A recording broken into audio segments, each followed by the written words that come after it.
Merci d'avoir choisi Météo Média. On va retrouver notre collègue Joe Olivier qui s'entretient avec des chasseurs de tornades.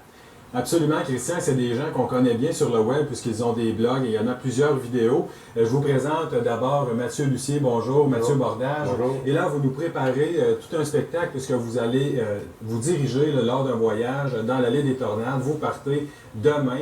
Pourquoi avoir décidé de tenter un tel projet? Ben, moi, c'est la deuxième année que j'y vais. Donc, là, en ce moment, c'est la saison des tornades là, aux États-Unis qui devrait commencer justement cette semaine. On a déjà des premiers setups d'orage de temps violent. Donc, on va aller, je suis passé 3 semaines là, pour chasser les tempêtes. Là.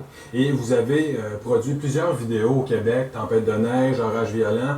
Mathieu, est-ce que pour toi c'est ta première expérience? Qu'est-ce que tu recherches exactement là, en allant aux États-Unis comme ça? Ben oui, ça va être ma première fois, puis ben, c'est un shot d'adrénaline. Là.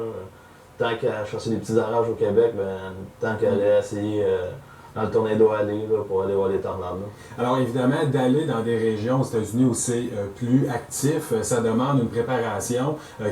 Comment on organise un voyage là, de cette ampleur-là là, pour réussir à ce que ce soit un succès? Ouais, dans le fond, il faut regarder les modèles météo, souvent là, plusieurs fois par jour. Là. Donc, on regarde l'énergie, les dépressions. Souvent, c'est des zones courtes qui nous apportent le temps violent. Donc, on regarde pour bien se positionner où il va y avoir le temps violent. Là. Et au niveau de la sécurité, comment vous vous êtes organisé justement pour éviter un accident? On le sait, ça s'est déjà arrivé du côté des États-Unis. Et vous, là, votre objectif là, pour réussir à ce que ce soit sécuritaire, là, comment vous fonctionnez exactement? Mais c'est sûr qu'il ne faut pas aller se tirer non plus dans le cœur d'orage, le core, comme on appelle nous. Donc, il ne faut pas aller se tirer dedans, parce que souvent, on a des gros grêlons. Souvent, on peut aller chercher du 5-6 pouces de grosseur. Donc, là, on peut avoir des bris d'auto. Puis, si on a un bris d'auto, s'il y a une tornade pas loin, ben on peut être au piège. Et globalement, avez-vous un objectif en particulier en terminant? Ben moi, pas une tornade. Là. Réussir à la capter sur le vif. Ouais.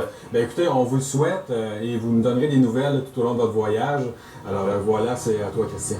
Merci beaucoup, Joey. Vous savez, si vous avez à quitter justement vers les États-Unis sur la côte est américaine, on va voir dans un instant comment ça va se comporter à la météo.